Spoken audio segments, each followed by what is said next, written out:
संस्कृत पढ़ेबा प्रथम टे वंदना टे पढ़िबा हला नमो गणेश विघ्नेश गिरिजा नंदन प्रभु मम विघ्न विनाशाय गणपतये नमः।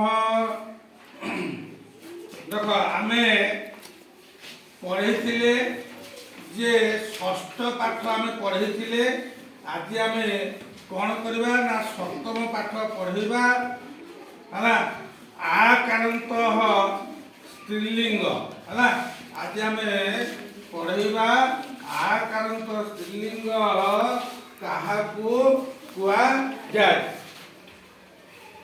अज्जा है अज्जा मक्षिका बीणा नौका माला मापिका जड़े पचार मक्षिका क्या कुआ जाए माछी गुड दस पाठशाला पाठशाला क्या कुआ जाए विद्यालय धन्यवाद। नौका डंगा दस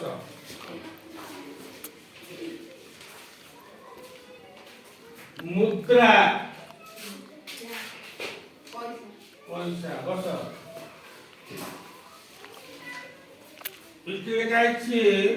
अज्जा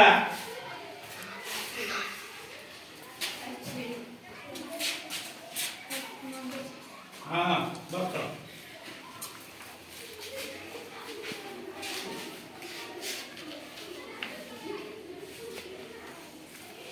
से लता तुला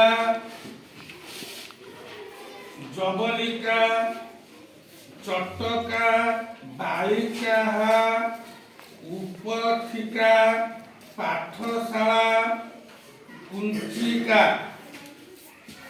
द्विचक्रका जो वृद्धा प्रयोगशाला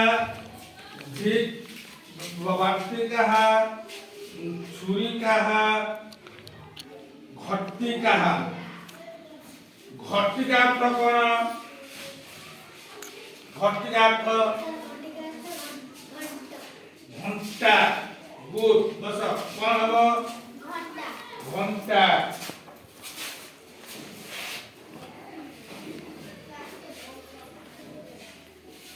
बालिका जीव धन्यवाद।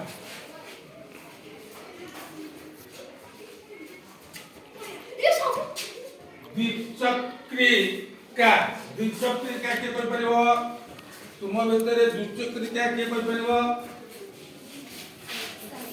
साइकिल बस कोन हबो साइकिल बस कोन हबो साइकिल है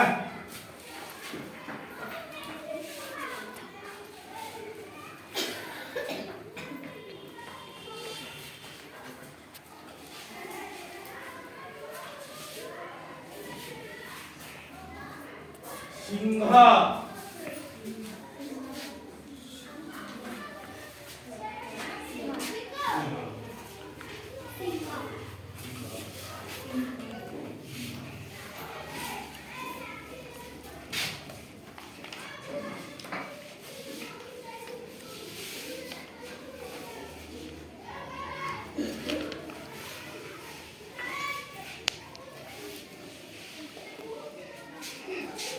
आमे तुम कहली लिंग हूँ आमर तीन प्रकार नाई लिंग हूँ आम केते प्रकार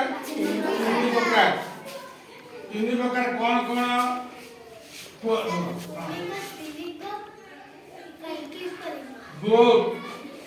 पुल्लिंग के पार तुम भितर तुम कह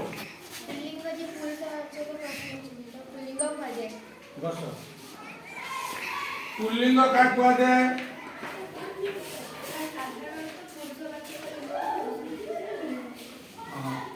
जे हमें यही टाइप कहवा जे साधारणतः ପୁରୁଷବାଚକ ଶବ୍ଦକୁ ବୁଝାଇଲେ ତାହାକୁ ପୁଲ୍ଲିଙ୍ଗ କୁହାଯାଏ।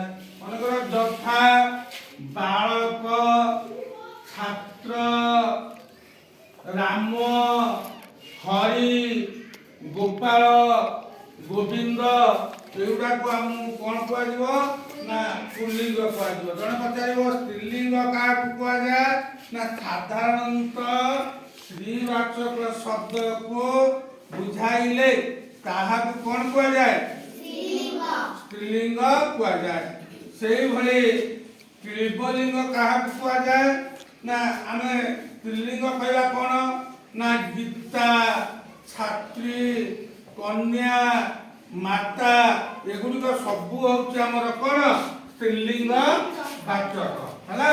ତାପରେ କ୍ଳୀବଲିଙ୍ଗ କାହାକୁ କୁହାଯାଏ ନା ସାଧାରଣତଃ ପୁରୁଷ ବା ସ୍ତ୍ରୀ ବୁଝାଉନଥିବା ଶବ୍ଦକୁ କ'ଣ କୁହାଯାଏ କ୍ଳୀବଲିଙ୍ଗ କୁହାଯାଏ। ନାଇଁ ସେଠୁ ଆମେ କେମିତି ଜାଣିବା ନା ଫଳ, ପତ୍ର, ପୁଷ୍ପ ଏଇଗୁଡ଼ିକ ହେଉଛି ସବୁ କ'ଣ ନା କ୍ଳୀବଲିଙ୍ଗ ବାଚକ ଶବ୍ଦ ହେଲା।